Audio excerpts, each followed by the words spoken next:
زين، بالمناسبه الموبايل البيبي غنوا له جوز دا يلعب بلاي يفطر يا اخي حر هو.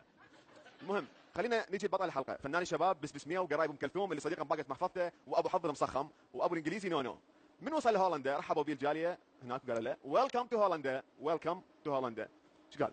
باسمي وباسم الجاليه العراقيه في هولندا واوروبا نرحب بالنجم العراقي الشاب محمد السالم ونقول لك ويلكم تو هولندا. صباح الخير عليكم وعلى هولندا وعلى البرد هذا الزين على المطر. انت فاهم الانجليزي بطريقه خاطئه. ويلكم يعني اهلا وسهلا، جود مورنينج صباح الخير، وبرد ومطر. لا نو قلنا لازم الكتاب بالانجليزي وحاطه. هسه اهلا بك بهولندا ومنوره بك هولندا. مرحبا بك في هولندا ونورت هولندا. نورا بكم.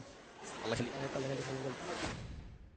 المراسل كلش له على الرجال. حبيب نوره بكم، حبيب حبيب حبيب حبيب قلبي حبيب قلبي حبيب قلبي. اشكرك حبيب حبيب حبيب حبيب حبيب. يعني هو رجال يعني كلمه كلمتين وهذا زايد يعني. شو تقول المعجبيك بهولندا؟ تقول لهم شو تقول لجمهورك؟ ما قال لك غني لهم، احكي وياهم قول لهم اهلا وسهلا راح تجون الحفله ان شاء الله راح تعجبكم. السوالف مال المغنين يلبسون نظارات شمسيه باللقاءات هيك يعني. بالمراسل هناك سوى قال لك يلا كافي الرجال هذا اللي يقدر عليه. اما في لقاء على الام بي سي فكان التالي. صباح الخير عليك. صباح النور الله يعافيك على شاشه ام سي بي مشاهدين شاشه ام سي بي. هو يقصد ام بي سي. عيده بالله عيده.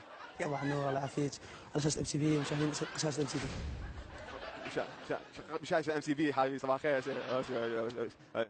بالمناسبه ام بي سي يعني هو هم صوت قناه ام بي سي. كل واحد يسمي قناه بحروف تدوخ والله.